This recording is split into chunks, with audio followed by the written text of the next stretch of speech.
Welcome back, everyone.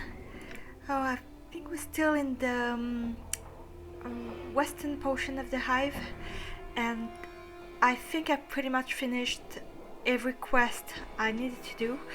There's still one where I need to find a balding man dressed in orange in the upper ward, apparently. So I just need to check this out. Maybe Sev'Tai get a revenge. Oh no, there's stab dog backings and I know where to find them. I'm a breeze, yeah.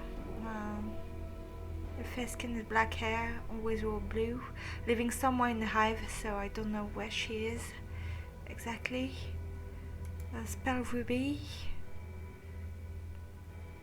Big one house in Real Pickish Square, so yeah, I need to be on the lookout for that. Queen's Curse of Stench. Oh yeah, he was cursed by some fat balding man who was dressing in orange. Gus Peter probably lives in one of the upper wards where Queen used to live. So the upper wards, I don't really know where this is. So northwestern portion. Alley of dangerous angles. So where do I go next? It could be. Well, if I want to see the crazy dog people, I should probably go into remember the name. In the southwestern. Yeah, probably. Okay.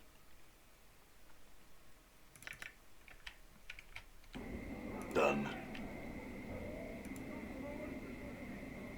I need to go to the market because I picked up a lot of wings. Okay.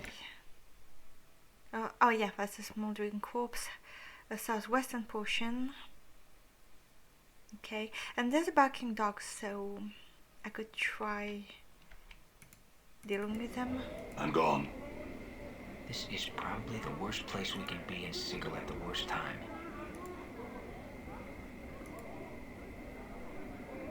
No, I'm not helping you. I know what you're gonna do with me. This wild-eyed man is hunched over, barking and howling at the top of his lungs. Beneath his thick, matted hair, you can make out a series of strange tattoos.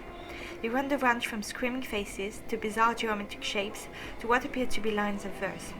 He's almost naked, but the dirt and filth covering him gives him the semblance of modesty. Oh. I could try that. Give a long fallen howl.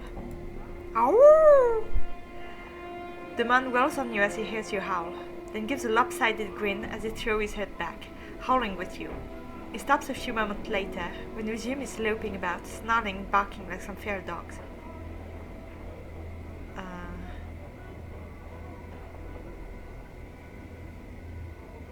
Snarl back at him, baring your teeth. The man's barking ends with a snarl, and he leaps at you. If this is how you want to die, Wolfman. Oh shit. All right. Endure. What's up? In enduring, grow strong. All right.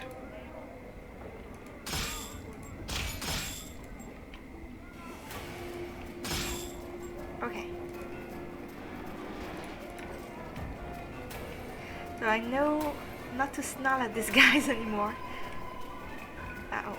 Done. One.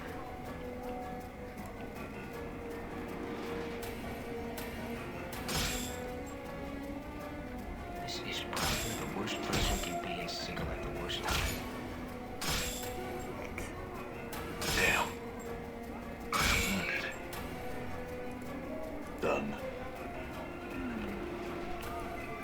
Done.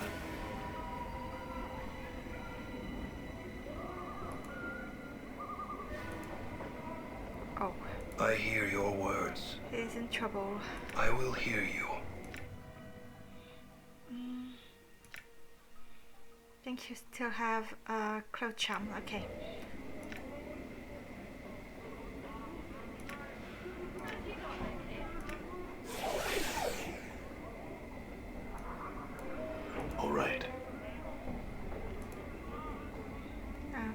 they will all become hostile.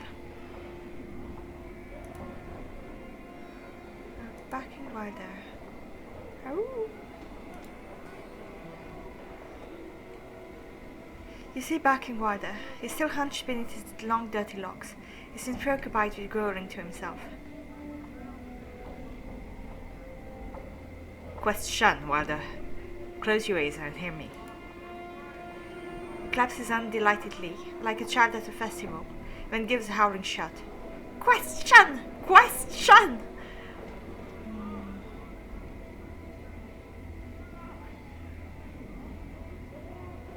Do not shun this question. Are you one of the Chaos Men? Chaos! He stutters at the word, as if having difficulty getting tongue around it. Some say Chaos Snake. I said stick. I so Chaos Men. Men, no.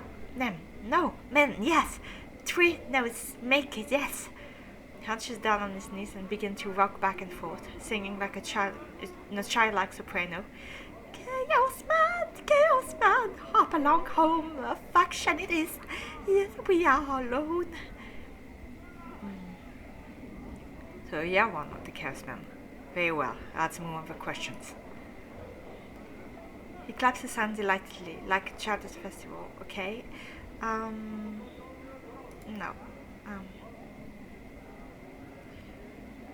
Well, that's a true one snap wrench too many. Monty rolls his eyes. No sense he's chatting with Shousedex, Chief. They're a Barney bunch. Thought I might be able to learn something from him. Never mind, let's go.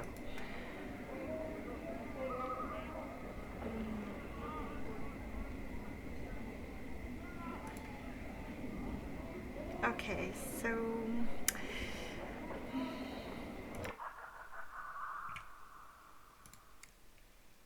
The Deathmatch was mourning by the death of 3 sisters, attacked by a group of Chaos Men. Need to kill 3 of their numbers. Okay, so I need to find a third one to kill.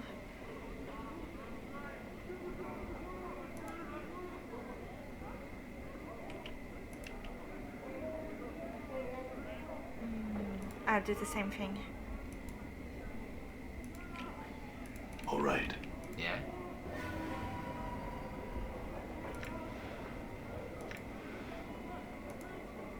Balance in all things. I'm gone.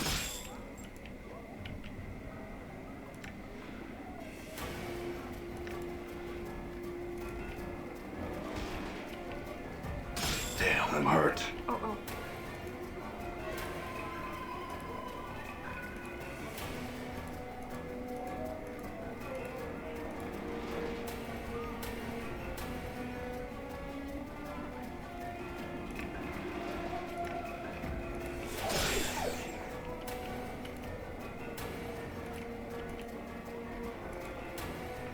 That?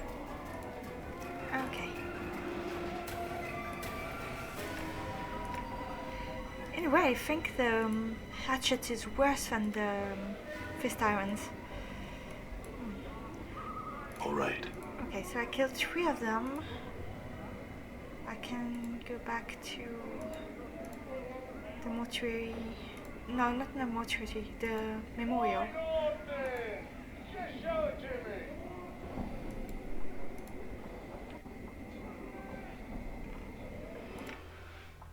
Here. Oh, it's a Desmond monument. All right.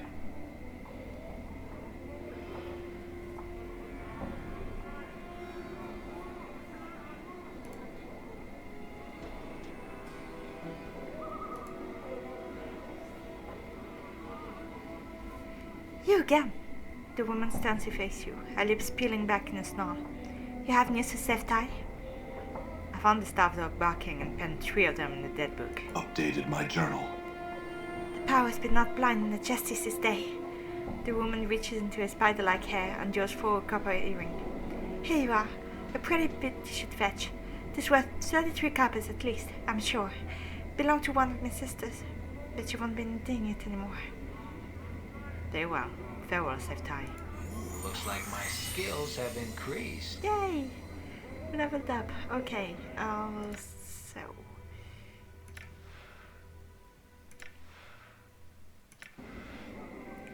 Huh? And What? I want to make you level up, dude. What's up, Chief? So where do I... I don't remember.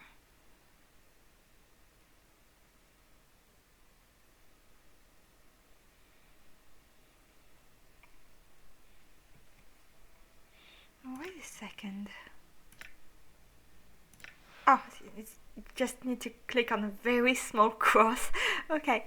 Fighting points have improved. 8 hit points gained. 2 hit points gained from constitution bonus.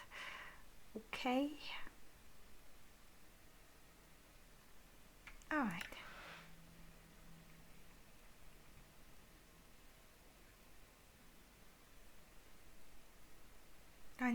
No, I can't give him more points. Biography, okay. Of course you got questions about me. You probably have questions about all sorts of things. Let me boil it down for you. When you've been dead as long as I have, without arms, legs, or anything else, you spend a lot of time thinking, you know? I figure it's been a few hundred years since I got penned the dead book, but time doesn't really tally up the way it used to. Without that mortality things pressed down on you, all the days and night kind of blend together.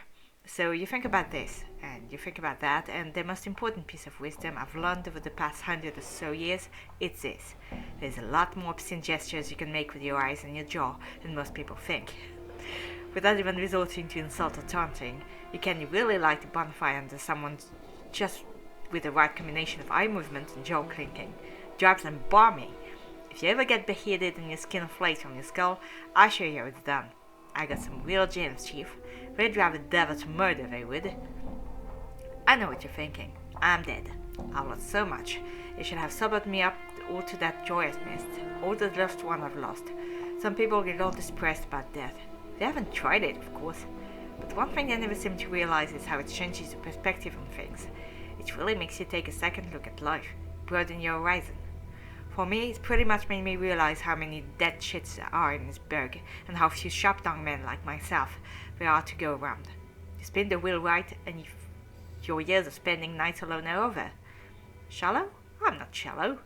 I just don't get caught up in all that philosophy and faith and belief wash that every burg from Arborea to the grey waste rattle at Joe about. Who cares? The planes are what they are. You're what you are. And if it changes, fine.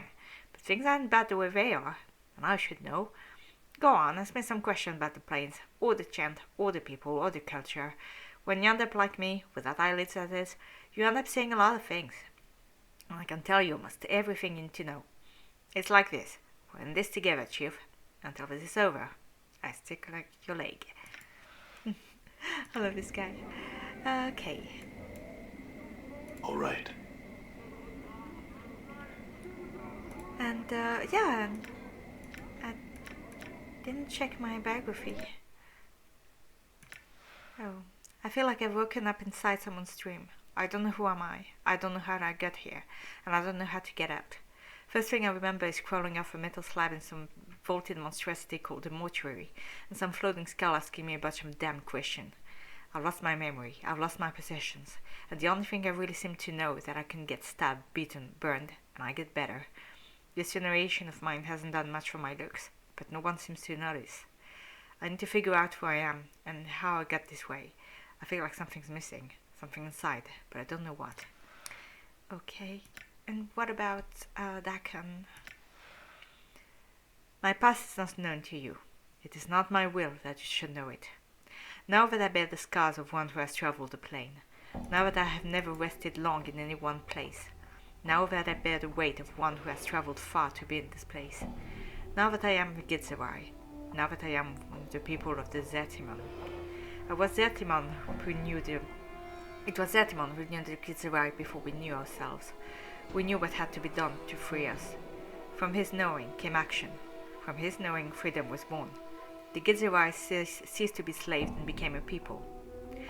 Now that I follow the unbroken circle of Zertimon, his words are known to me.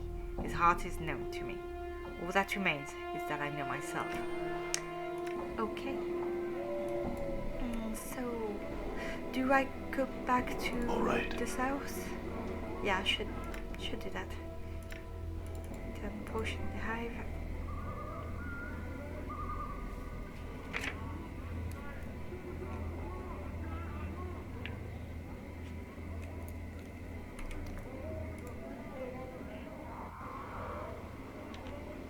I'm gone.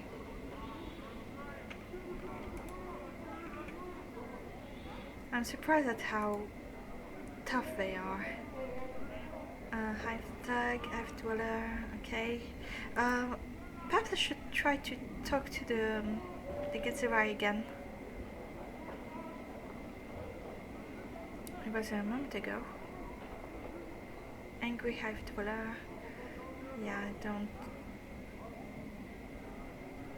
Oh, where is it? Where has it gone to?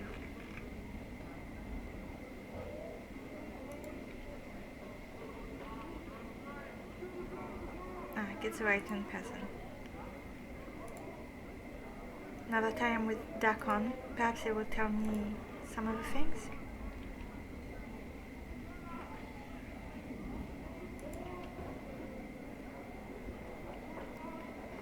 This gets turned to face you as you approach. Like Dakon, he has yellow cast onto his skin and a gaunt frame.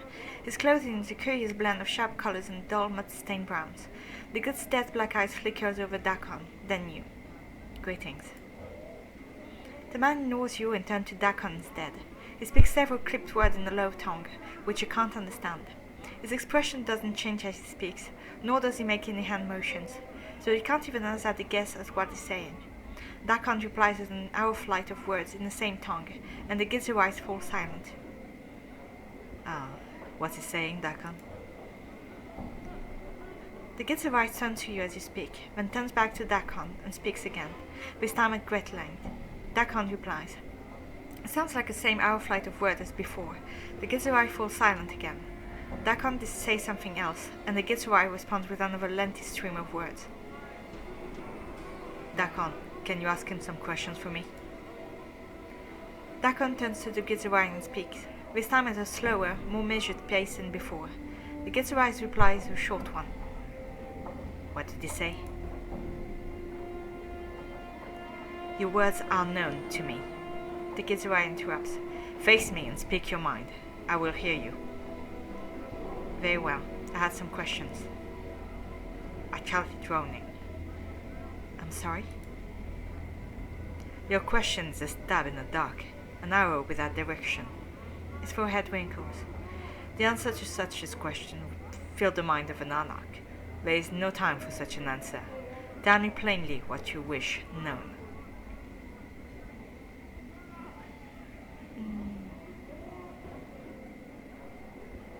That could be interesting. Let me be more specific then. Can you tell me where I might find work? There is little work here. You can hunt out for bounties. You can gather the dead. Gather the dead? Many die every night in the city. Take the dead to the men of dust. They will buy the body.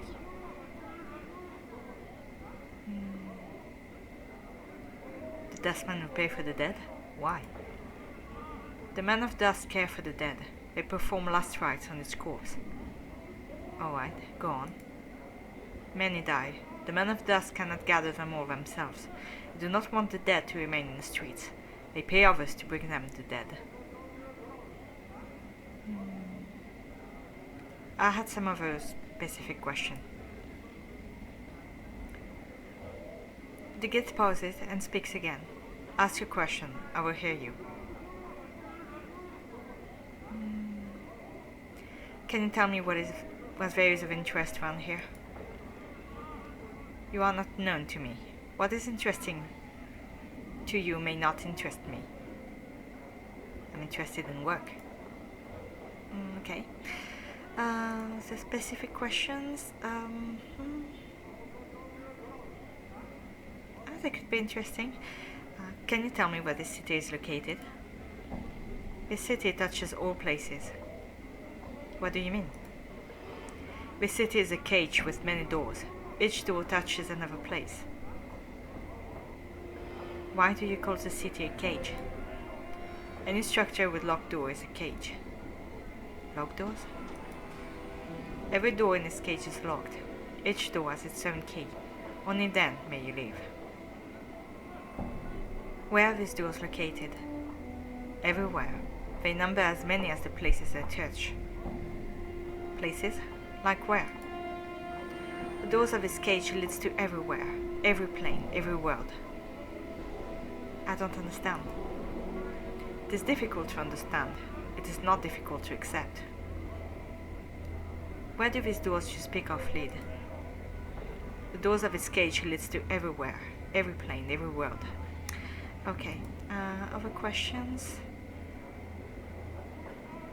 It's a bit risky, but can you tell me about the Lady of Pain? It is said she is the queen of this city. Her mind is not known to me. Okay, can you tell me about Dakon? He walked with you, his forehead squeezed. How is he not known to you? I was hoping you could tell me something about him. He is not speechless. If you would know him, put the questions to him. Do not insult us both by treating one as a statue. He's right. He's right. I'm sorry. Never mind. I'm sorry to trouble you. Okay. Done. I can talk to this guy. Much as this creature's body is a combination of man and ram, his head is a mix of sorts, with a broad flat nose, goat ears, and a pair of curling horns. Intricate designs are shaped into his dirty pelt, and a massive, full-flanked pole arm hangs from him belt harness. It doesn't seem to notice you. Greetings. He turns to face you with startling speed, his eyes dark and suspicious of you. His voice is deep and rumbling, not quite human, and heavily accented. What do you want, Two Legs? His hands is close to his pole arm. Only to speak with you, I had some questions. He seems to calm down. His hands drops away from his weapon. He still keeps a certain distance from you, however. What do you wish to ask me?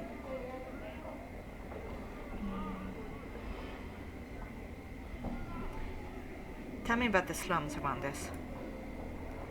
He looks at you curiously. What is you wish to know about them exactly? I'm looking for work. He frowns. That isn't any honest work around here.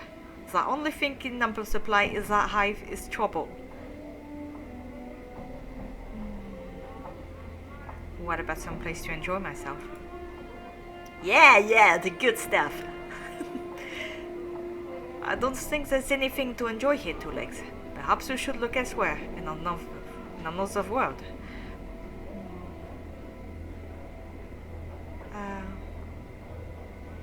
What if I were looking for work? Okay. Perhaps you can start something else. Why were you so wary of me? He seemed sad for a moment. This place, a wretched, unclean place, is full of unfriendly, sometimes desperate people. Not the best place for visiting barrier, Two Legs. He shrugs. I have business here, though, and so here I am. Visiting? You do not live here?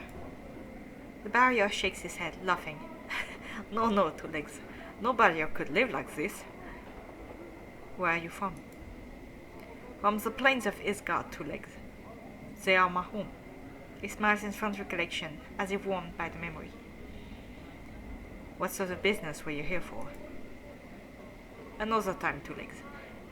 If we ever meet in a happier place, I shall tell you all about it. I'll tell you something else. Tell me about this city. He's silent for a moment, as if waiting for someone more from you. Ah, what about the city? What is this place? Why, it is a crossroad, Two Legs. Surely you know that all paths run to sigils?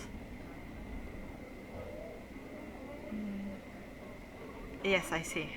Where's sigil exactly? There? He looks up thoughtfully, tugging at his goat beard.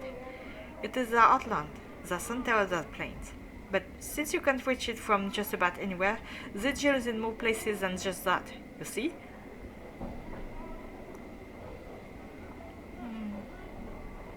I think so, yes. What is this place, though? Pass, okay. Pass? Do you mean pass? Looks slightly annoyed. Yeah, that's what I said. Pass. No, I'm not going to annoy him with that. Alright, that's all I needed to know. Farewell. Okay. Alright. Where can I go? The warehouse, Smoldering Corpse, Tenement of Flags. I could go to the Smoldering Corpse. There are still people I need to talk to. Ah! Okay.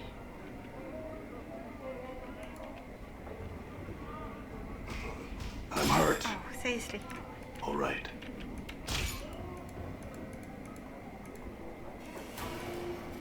What's the word, Chief? It is I. Alright. Hey! I'm gone.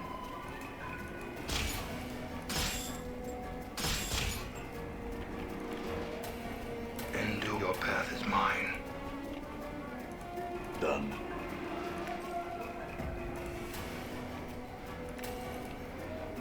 Well, I can't take the corpses.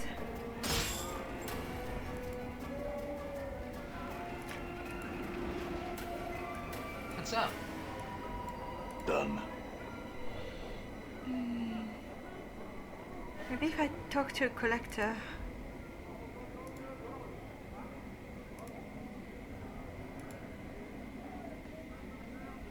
This man is draped in filthy tattered brown robes, a long hood concealing most of his face from view. Greetings. Caesar has now beneath his hood and has to take a step back. What do you want? What are you doing? I'm looking for some damned bodies, what I'm trying to do. But you think the dead powers that packed up their keep and left the plains, the way people are staying healthy and all? There's a sudden gleam in his eyes. We had the parks last month, and it was a glorious time it was. Bodies sticking to the high heaven, and plenty of drink to be had too. Why are you looking for bodies? He looks surprised. Why, you hold the blighters to the mortuary there. You talk to the dusties, haggle a little, and get a few bits of junk. I know the answer, but just gonna keep the conversation going. Why did the dustmen buy the bodies? They gather the dead, it's their job. They pay us to cover more area and bring anybody's fun to them. And they make sure that the blighter's body gets to the proper place or gets cremated. We all say it's about this, their balmy philosophy, but it just means more jig for me, he winks. I have some questions. What do you know of me, Beth? Oh, okay. Granny, Kara. I don't make enough junk to go lightening up the dark for nothing. It'll take a bit of coin, Twill, if you want a chant. Oh, I can afford that. Dump 10 coppers into his palms. Ask your question. I can't say I can help, but I might. What do you know of me, Beth? Midwife? A cabinet foreman, to be sure. Helps out when it's sick and such. She lives in a hut up along the platform's Rackpicker Square. Okay, yeah, I can't give him the corpses. Too bad. And I lost 10 coppers. Ugh. That's okay. Step right up, come see the burning man. Try to put him out, buy him a drink. He's thirsty. He's on fire. He's a red hot. Come All right. on in. Come on in. See what I mean? I think I talked to Mochai.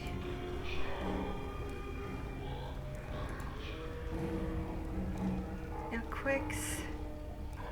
Okay. Messy Killer.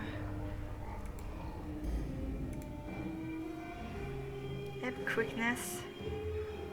Alais. Okay. Lots of people to talk to. Back again? What now?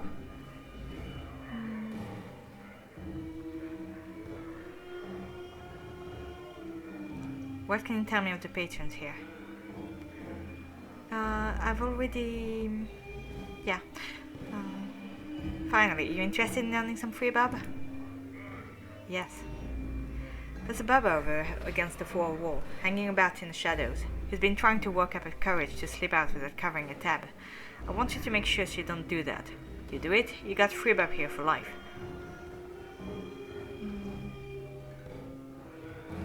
Okay. I'll do it. Answer me some questions first. No, forget it. Okay. So she must be here.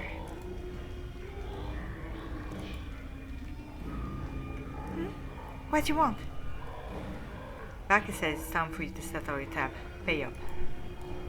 He jumps a little, and a nervous tension becomes full-fledged anxiety. What are you going to do? Ask her to go pay up, now. I can't afford it. Can you just put me 10%? Give it to him and he knows I pay the rest. How much do you need? I think I need about 100 coins to get that and that debt. Poison a drink with Emerald Fleet? No, I'm not doing that.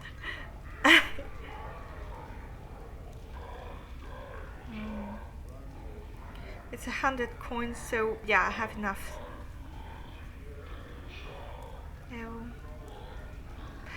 I could ask another solution. Can you think of another solution? Another way to pay? Ha! She smiles sadly. You could always, kill me. Distract her.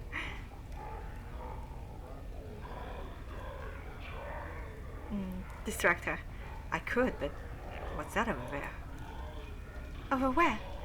She whips her head across the stairway you're pointing and pauses for a moment as he focuses her drink-addled eyes. I don't see anything. What do? Well, I have enough money to pay a tab, so I think I'll just do that. There's a question for me. Okay, pay up now. How much you need? I'll lend you the money. Okay, I'll lend you the money. Here, take it and pay up, now. She pockets your drink, glances briefly towards the door, almost as she's waiting her chances of dashing out, sighs heavily as she realizes there is no chance, and begins to walk glumly towards the bar. My thanks, I suppose. Don't mention it, and don't even think about heading for the door until you've paid up. I'm blocking the door. Yeah, good as done. She will take your time.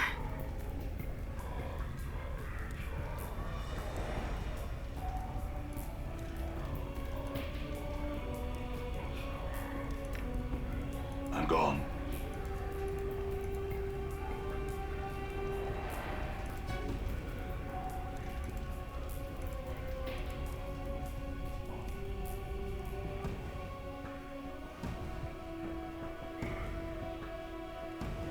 Yes, some money. I'll bring in more, later. You'd better, or I'll send him after you again. Okay, good.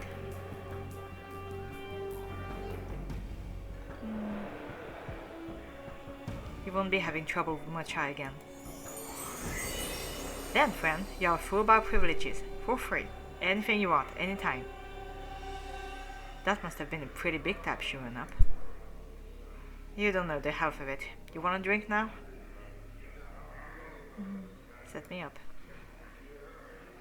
You want a drink? You got a drink. This is what we got for you.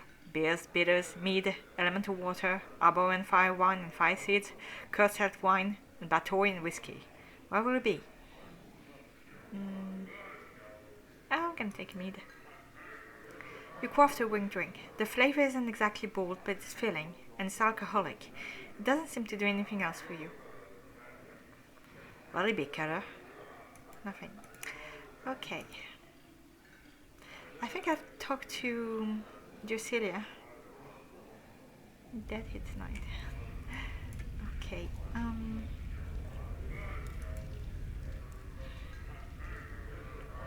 This is a woman, fading bruises on her face and arms, and a look of despairing longing in her second eyes.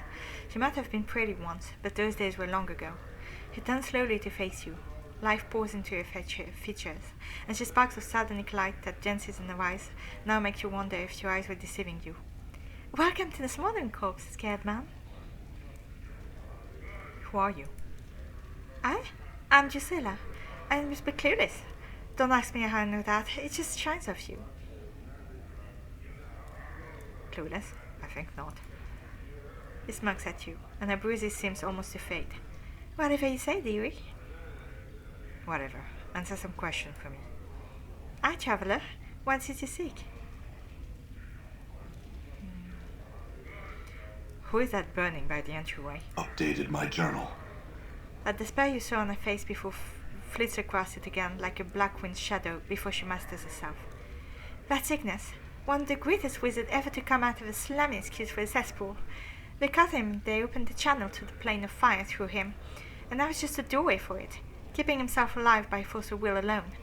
If someone could douse him for a few moments, I'd give him his life back again, but they don't make enough water to do that. Someone should be able to find something. Oh well, can you answer some more questions for me? What can you tell me about this place? Here? This is a Smoldering Corpse, though the person smoldering ain't dead yet. He's just keeping himself alive till someone comes along to help him out. Sots would like to see people in pain come here. Fiends like it. Folks who don't much care for being bothered come here too. The name alone keeps out most of the bugs. Who is he anyway? Oh, same, okay. What's your connection to him? Her voice practically throbs with a deep H. I was Ignus' lovers, and he my beloved. He loved the flame more than me, and how he has become the flame. Because I love him, I love the flame. But that's all done with now. Now wait for him to douse himself. I saw what little I have just so I can be near him. Very well. Answer some other questions.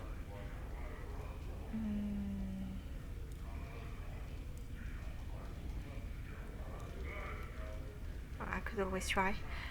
I'm looking for a journal. Would you happen to have seen it? A journal? Oh sure, I've kept an eye out for all stray journals, just in case some scared man walks into my favorite bar and starts asking about it. Do you ask it of everyone you meet? What a fascinating life.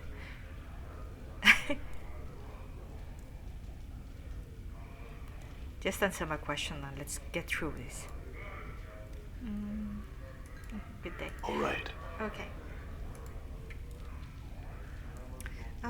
Well, I can talk to Ignus. This crackling, billowing creature twists slowly above an iron grill upon the floor of the bar.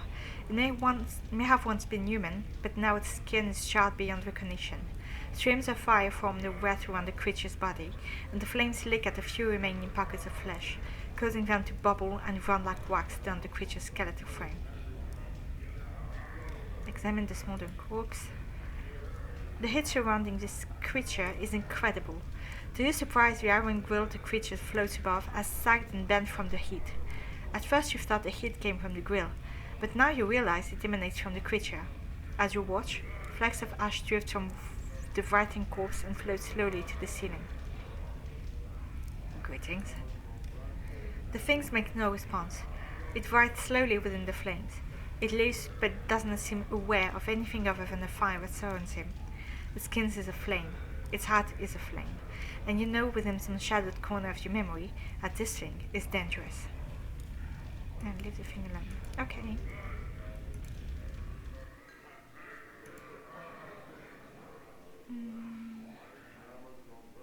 Yeah, there's... Oh, I've already talked to this guy. I don't think I've talked to him, though. Ebb Creakknees. Yeah, I've talked to him. Or maybe not. I don't remember. Okay, we'll read it again anyway. You see a slightly stooped old man with a full grey beard and a lion's mane of grey hair. He wears a couple of shoulders guards as armor, and he keeps a helmet nearby. He smokes a pipe and carries a pouch of tobacco around his waist. He looks pretty strong, but is a little plump and also appears to have some sort of breathing trouble. Well now, aren't you a sight, lad? Never I seen so many scars blanketing a fellow. Like a scar cloak you're wearing. Where you been, hanging out in the green treasure? He laughed. Oh, I'm just jesting with you, lad. No offense meant, and I hope no offense taken. I'm Ebb. He extends his hand. Greeting it. His handshake is firm. Now, I hereby tender my apologies for the unfair jesting, lad. Hope no hard feelings. Can I buy you a tankard or two or something to smooth any ruffled feathers? Why not? That's the spirit, lad. By the moment. He rises to his feet and heads to the bar. After a moment, he returns to his seat with a pair of tankards. Here you go, lad. Drink up. He takes a massive swallow from his own tankards, puffs on his pipes and says, What can all that do for you on this fine scheduled day? I have some questions about this place. Oh, well, I gathered that just to look at you. I mean, you don't look like we're from around this part, lad. You look a little too out of sorts to be a seasoned native. Ebb chuckles, then takes another drink. So what can I help you with, lad? You need to know the lay of the land. Ebb winks. Who are you? Ebb Creakknees, third measure of the harmonium. Now retired and being a tout with one's voice since I don't step as lightly as I might these past 2 or 3 decades. He chuckles. Now, lad, who be you, and what trouble might you be in? What's a tout? Well, no, it's a good thing you asked that. Before I know you've told me you've grin and a tout about the best person a clueless could have run into on the street of Sigils. And I'm just the man someone like you is in need of. He takes a drink. A tout's a friendly city guide. Shows you what's what. Gives you a little jaunts around town. A guide is the best way to look at it. Except I don't really live this chair on account of my age, so mostly I suggest directions and places you might want to see in your travels in our fair city. Don't cost you a cent. How old are you? Old enough to know better, lad, and too old to walk much. He puffs on his pipe. Let's just say my best years are behind me. There's only a few irons that keep this heart beating. What iron? Well, lad, not to bring down the conversation, but I'm hoping that one day Holy Fella will be making his way to the old Smoldering Corpse bar, and hopefully is trying some of my private sins, so I can go on and step off this plane for good. Okay. Shrive me of some of my private sins. I don't think I can do anything about that because I would have had a journal update, but I'm not that down just in case. Of his sins. Okay. Some of the questions. What is this place? Yeah, the Smoldering Corpse bar, lad. Not a pretty place as some, but it's got its own some fun kind of charm. What's good to drink here? Well, not someday I've got barred towards all discrimination when it comes to drink, but I've got drinks I'm partial to. Some vintage to what I'm not. Actually, one of my favorite little things to get here is a marble in fire seed. You swallow them in your mouth, add a little air and some spirit and some alcohol, and you can breathe a little fire when you need to. This way, that's how it feels. Tell me about the patrons here. Well, you got O, who claims to be the latest dead of a person, some massacre waiting around for a criminal, pair of Abishires on furlong from the blood war, a Githzerai over there, met him, who's been watching you from afar. Not too unusual, mind you. They're pure colors. And Alais down there, the clueless kid with birches seems to be just a bit too tight, if you get my meaning. If you want information on the plains, Dr. Kendry and Elbone over there knows more than most I know. Some of the questions. Tell me of Sigils and its environs. Ebb laughs loudly. You don't think small, do ye? If you want to know what's outside the city, go talk to Kendry and Elbone over there. He's the traveler of this place. As for the rest of it, well, I can tell you of the lady, the dabbers, keys and portals, the way we keep track of time, the way the city's laid out. What's what you wanted to know? Yeah, so that way I can note down better the city layout. Whew, let me wet my tongue. It takes a pull from its tankard. The city floats about an indefinitely tall spire, the spire. It lies on its side like a discarded wagon wheel. There's no spoke that connects to the spire. It's divided into 6 wards, each of them with its own function. Right now you're in the hive. I think the purpose of the hive is to be squalor to the rest of the city's grandeur. He laughs. Faction, philosophical clubs or gangs if you prefer. Divide up the runnings of the city between them. Were you in a faction?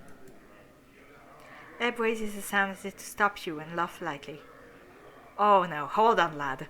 I'm no has-been faction member, they say, and they write that once you want the harmonium, you're harmonium for life. With the Bloods that try to make sure sigils stay out of trouble. No working the spire, no forgetting too over-enthusiastic about hurting each other, keeping the city down to a low roar. We try to keep the peace, lad, and most time we do a decent job. I have a question about sigil. City layout and gone. The city is called the crossroad of the plane, the city of doors and the cage. It's got portals through all creation, say, and all manner of beastie come through here to trade, call cape, or hop from one place to another. Now, that's just a quick version, lad. You'll have to paint the place for yourself. Mentioned something about portals. It's just called the city of door for a reason, lad. There's portals everywhere. Portals are, well, like doors that lead across the multiverse, except they don't look like doors. Instead, they can be any bounded space. Window, door, porthole, picture frame, barrel hoop, displaces and get scaffolding, a wardrobe. It could be a portal, waiting for just the right key to open to take you someplace in the multiverse. Now, keys. Aye, each portal has a key you need to open it. Now, while portals can be any bounded space, keys have more variety.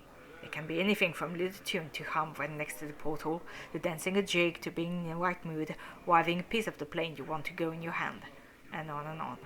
In my youth, I once convinced the girls that kissing man beside it could open a portal to Arcadia. Many portals probably had never been found. Yes. Sorry, I got lost. Some of you can uncover just by asking people and getting the right key. Finding out the dark of the portal is the toughest part. But I warn you, lad, portal hopping should be a pastime for a fella in your way. Not should you be wandering chidzel of the dark neither. You do best to stick to the main ways, an open peek and watch yourself. Any other questions? What other places can you recommend? Well, Ebb puffs on his pipes instead of you. This is perhaps the best keep you could have wandered into from the start. Judging by your tattoos, you must be partial to having designs on your body, in which case it's a tattoo salon in the little spire ward from here. You want to stay away from the alley and dangerous angles if you can. Ignus torched that place not long ago, and ever since, a bunch of bad bloods have set up their keep in a stretch of desert. Okay.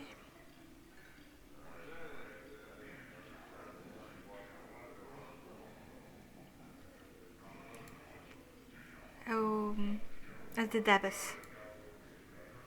Aye, those floating blood as speaking symbols. Ebb laughed. Quite a piece of work, eh? The Dabbas are kind of the latest janitors and workmen, doing exactly what she wants. Make sure sigils running up to snuff, patching walls, tearing down buildings, building new ones, setting portals, sailing off others, and on and on. They're a pretty neutral faring bunch. Don't you want to interfere with one or kill one, or bring the latest rat down on you right quick. Tell me of the lady. Well, now, many know much about her, lad, and I'm figuring even those that know more than a little don't know too much more. She's a mystery, she is, and even should you run across her, powers forbid, she's silent and deadly. She's not evil, far I can tell, but she keeps the dark about herself and sigils pretty tight. No one's been able to penetrate it, and if they have, they've been mazed. Mazed? What do you mean? Aye. Sometimes blood will be packed off to a place where it can't do no harm. The city sees she takes a bit of sigil and make a little dimensional pocket out of it, a maze. She places those that have crossed her in there and let them rot. Ebb puffs his pipe. Now, you can't escape getting mazed once the lady set a gaze on you, lad. She gets you eventually, no matter how hard you try and dodge her. You'll be walking down an alley, or about to step through a portal, or take a left turn down the street you've gone meaningful times before, and suddenly you're someplace you don't recognize. Now, mazes aren't escape-proof. There's always a way out of each one. A portal the lady places there. You just have to figure out where it is and how to use it. Thanks, farewell. Okay, now I know a lot. Alais. I don't think I've talked to him.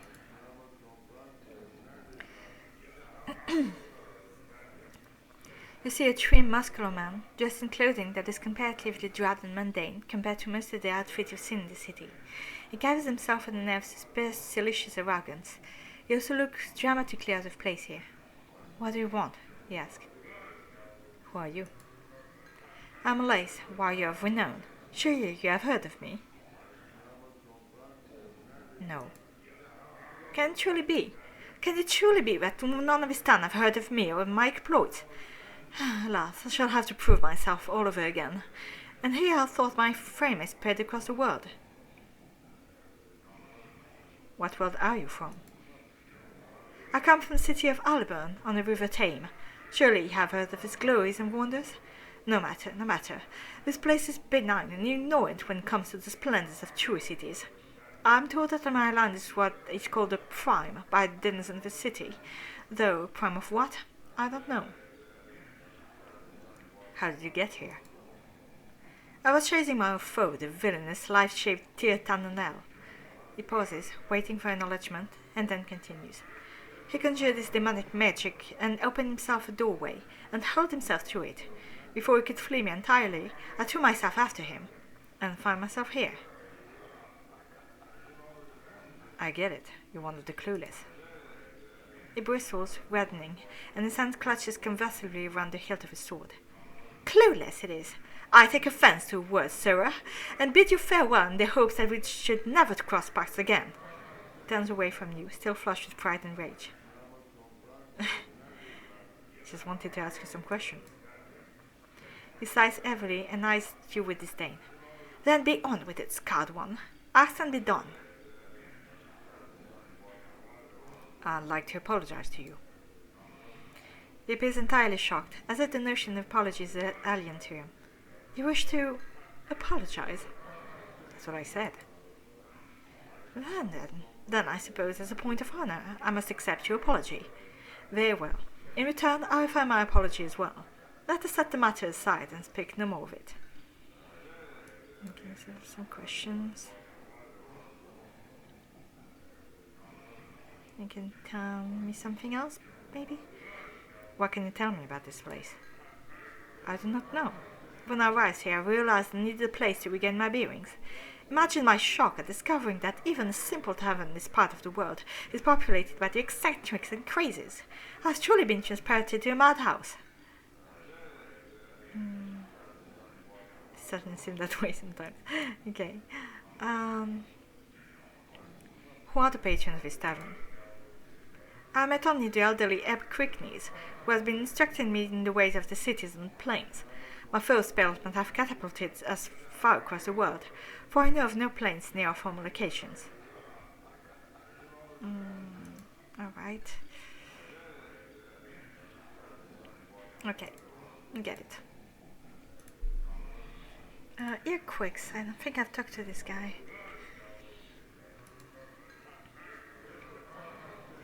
You see a short, rotund man with a perplexed expression on his face. From the lines of his loose skin, it looks like it's not too uncommon. He carries a flagon of ale that looks like it's in the process of being emptied, rapidly. In between swallows, he speaks in a gentle voice, so quiet that you can barely hear his word. Hello, traveler. My name is Ilquix. Can I be of some assistance to you? Greetings. I would like to ask you some questions. What did you want to know, my friend? Who exactly are you? I am but a humble man with a slight lowly, poetical bent and a tendency toward the supernatural. I regret that I have none of my supplies here. Or I should be most eager to teach you of the ways of power. Perhaps sometimes at a later time? Yes, I like that. From now though, I have some other questions.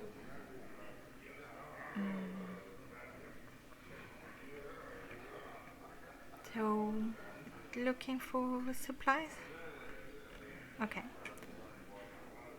What can you tell me about this place?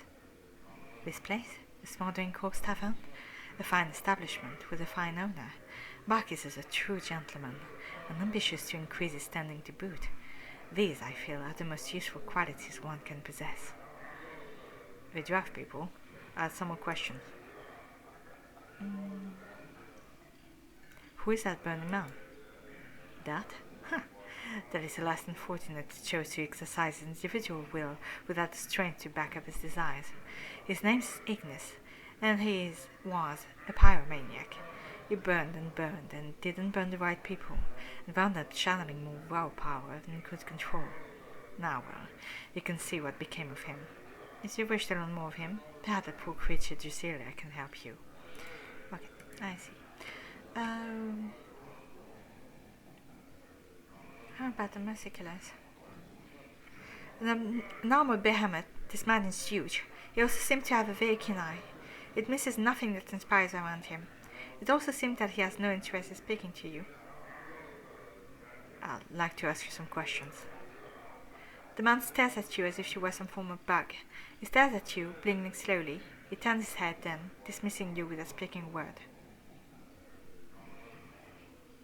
So well then, I found my answer simply says. Okay, how about them? You see a skeleton fiend who looks very similar to the one standing next to him, in addition to the pierced left ears, both are black-hued and reptilian, with bat wings tucked against themselves. This one is missing a tooth on his right side. Ah, Taglin, it says. Our old friend has returned to pay us a visit. So he has, Athgrid grinned. So he has. Yet his eyes don't scream as once they did. What I suppose brings him back to us? What does bring you back to us, friend? Who are you? Ah, Athgrid, times have robbed our companion's memory. You honestly do not recall us, do you? Truly, I am aggrieved. But As am I, Delgarian. Truly aggrieved. Yet I was easy. It has, after all, been many hundreds of years, and we know how the mind of mortals tends to dissipate with age. Ah, well spoken, old friend. We are a pair of Abishai on leave from our current assignment in Bator. I'm Taggin, the thrice damned, so named for my ability to find the best in every situation. This is Arthagrin, who has earned himself no special name, though not for lack of trying. lack of trying? What do you mean? Arthagrin ignores you as it responds to his companion.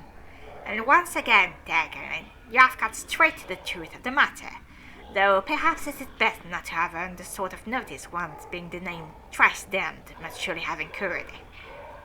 I had some other questions. Morty whispers to you. Boss, I don't like this. We're not supposed to be here. The Blood Wars and kick the Celestials' asses bad enough to direct anything can go furlong. If you want something, tread carefully. In the meantime, Taggin continues to respond to his companion. Instead, Taggin ignores you as it replies to his comrade.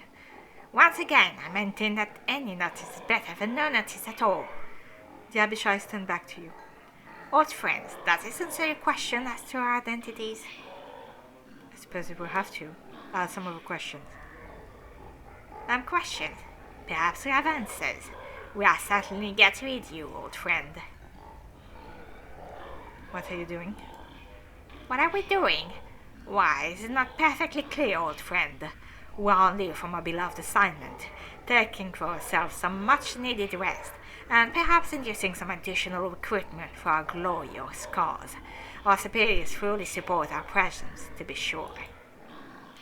In the most immediate sense, we are taking our entertainment in this delightful establishment, and of course we are celebrating the return of our friend. However, the strength of the breezes, which occasionally waft the scent of goodness in the door, debases us. somewhat, leaving us physically, mentally, and spiritually weaker. Fortunately, the air in this ward of the city carries a delicious tang of pain and supplication. Wouldn't you agree? Again, the Fiend smiles brutally at you.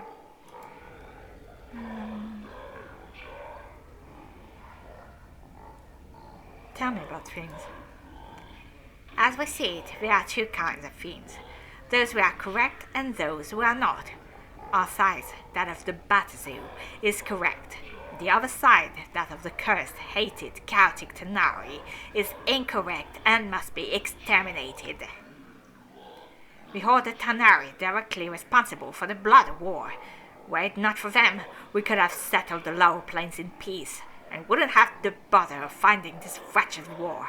Nor would the unfortunate spillovers into other planes be such a cause for concern among the namby-pamby and do-gooders. The Tanari is directly to blame for the multiverse sad state of affair. That's not really what I was asking. I wanted to know what differentiates you from them. The Fiend pauses a moment and then brightens. Ah, yes. You see, we represent law and order. Those who break the law must be punished. If we have no law, we have only anarchy. And surely you can see what anarchy has done for the Abyss. It has spawned horrors beyond imagining. Any excesses the Batazoo statement have indulged in are simply to counter the rising tide of chaos represented by the Tanari. We make no harm to anyone. We just prefer to understand where the boundaries are. Okay. Don't think I will tell us anything else. Okay. Maybe I try talking to O again. And, Kendrian. Yeah, I can talk to this guy again. Where's O? I see her. Hello again, traveler. O seems not to have moved from where he was standing where the last brick spoke to him. What do you need from me?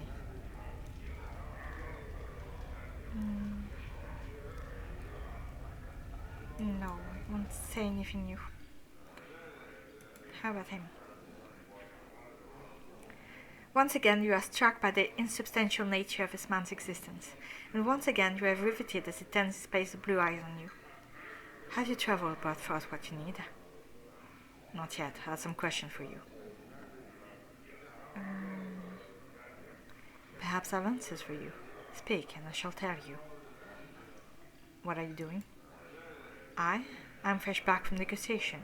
I'm trying to restore my essence before it slips away from me altogether. Negation, not negotiation. Negation? What do you mean? His eyes clouded over. I went to the inner planes to discover my true essence. I made the mistakes of visiting the negative material plane in order to understand my body's urge to decay and the cycle of death and life. I thought myself protected against the ill effect of the planes with my magic, but I was wrong. Blackness of infinite nothing pressed on my soul, and I was beset by shadows that sought to snuff out my very soul. I lost my way for a time, for an eternity, and nearly lost my existence. I could feel my essence falling away from me, and I'm even now half gone. Never will I return. How did you survive? Updated my journal. How did I survive? He smiled tightly. With a piece of nothing that held back to nothing. Nothing can stop nothing, you know. And so I carried nothing in my hand to protect me. Do you plan to journey into the ultimate negation yourself? You have the smell of desperation about you. And so I make you this gift.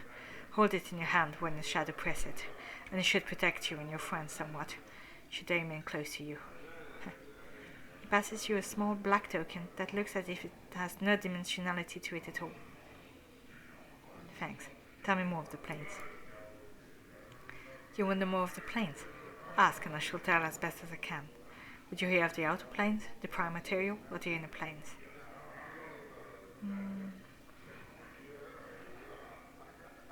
Maybe... Oh, what's the difference? The difference is true essence, Seeker.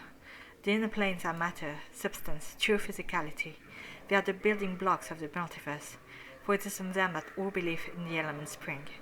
The inner planes filter through the eternal plane, ethereal plane, the plane of potential, some say, which form the elements into the world of mortals. Once past the ethereal plane, once reaches the prime materials, where exist all manner of mortals and monsters and myth and machines.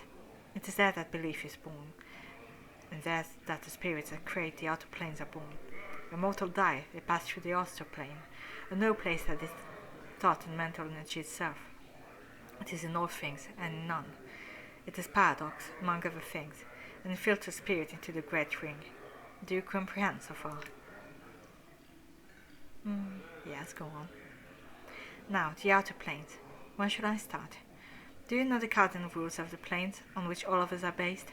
Do you know about the composition of the outer planes? Do you know of the great ring and its divisions in our hearts? Do you know of the individual planes? Each of these leads to the next, and so it is best to start from the beginning.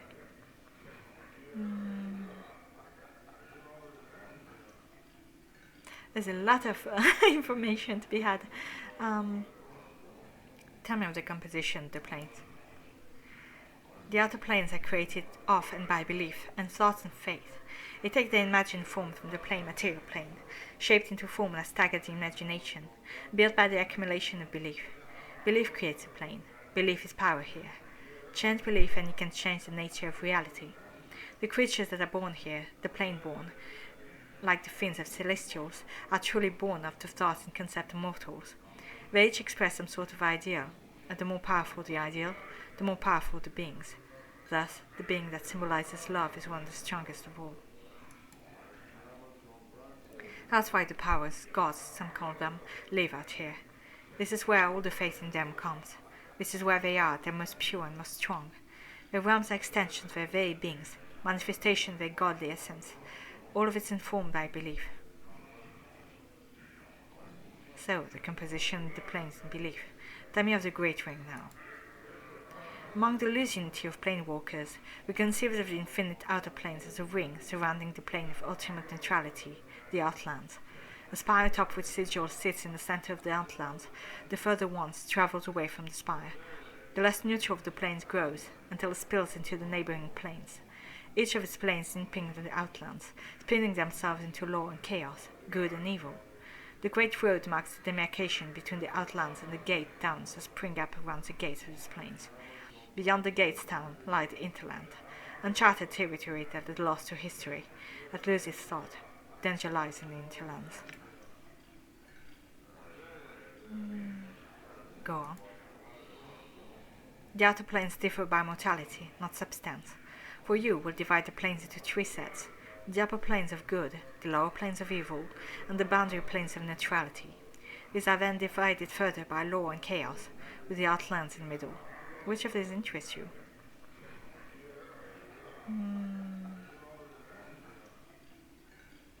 Maybe the upper planes. Of the upper planes, there are neutral planes, lawful planes, and the chaotic planes. What would you know?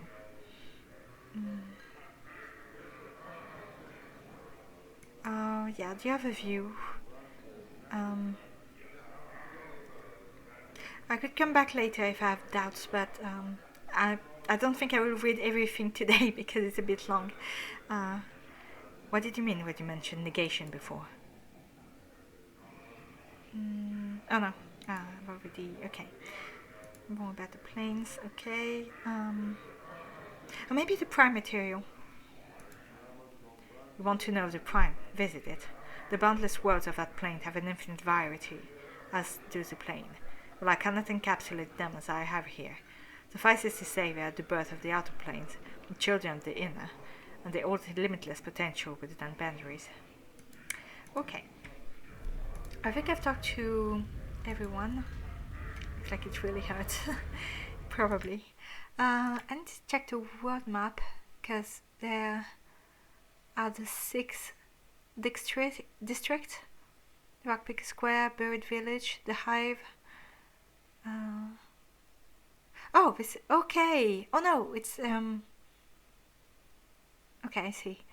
There's a Buried Village? Yeah, that's where I went from to look for Farad. Cluck's Ward. I don't think I've been there.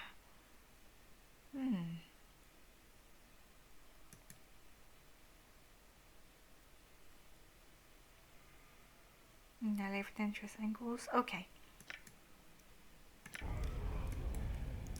I think I'm gonna sell some stuff. All right. No. I don't care about you.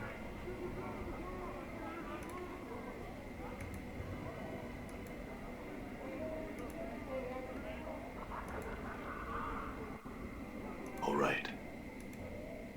Or maybe I should rest first.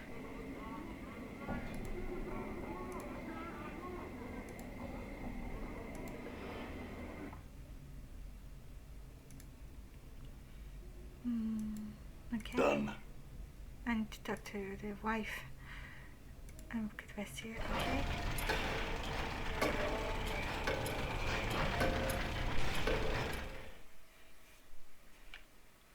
It might be less dangerous during the day. All right. All right. Okay, just to see.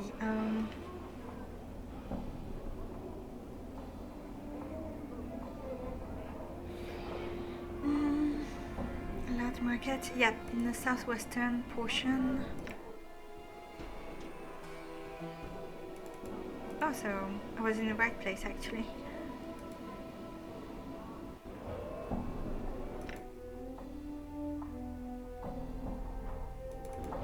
All right.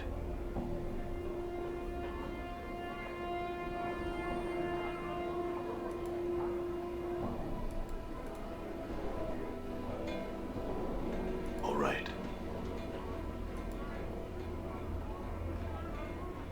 Ashman tool. I told you I'm tapped out. Come on, let me think. See the shine on that? See the edge on it? I tell you what, cutter, that'll do you your business. Alright, I can talk to this guy. What do you have?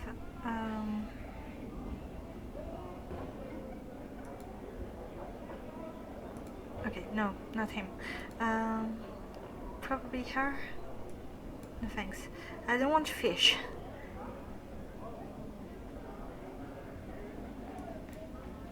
Oh, maybe I could,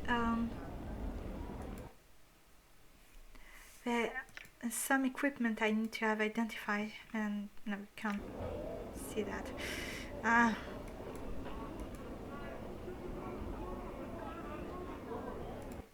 Okay. How about him?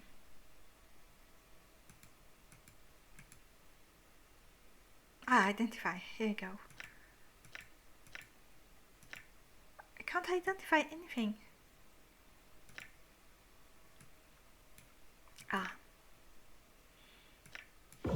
Okay. Consider standard equipment for an adventuring mage. Bracelets such as these can be found across the plains.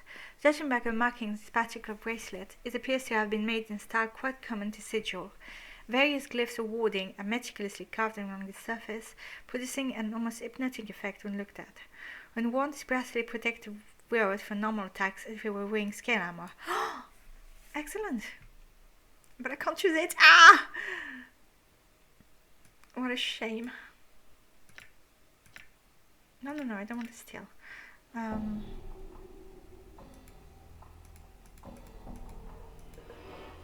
There's bronze. Okay, I'm sending all of these. Oh yeah, I can also identify the dagger. No, I can't. Oh, too bad.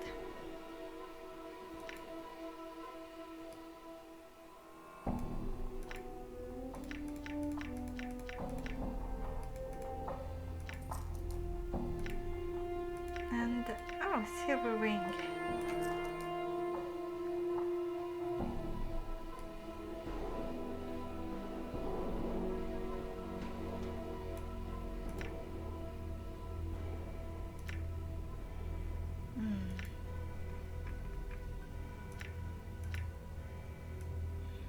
I wonder why I can't identify the dagger.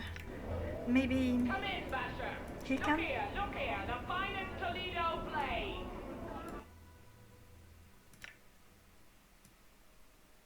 Yes, he can. blade of his dagger seems to be made from the bone of some creature. The edge of its blade is extremely sharp. Okay.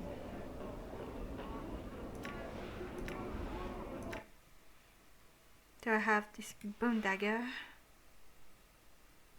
+1. Dagger knife. Okay, so this one's better. I can't shoot that. There's not a mage, so... Oh, it's a fighter mage. Cool. I can give it to him. Perfect. And I can sell the objects I don't need anymore.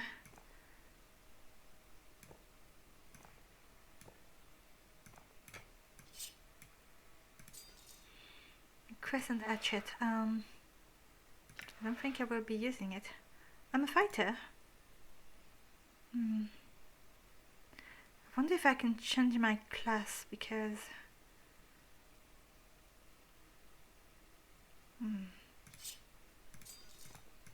was it in the creation screen?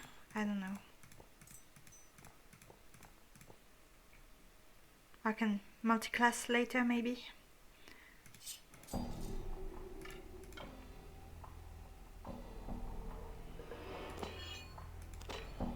Oh yeah, the hatchet is useless.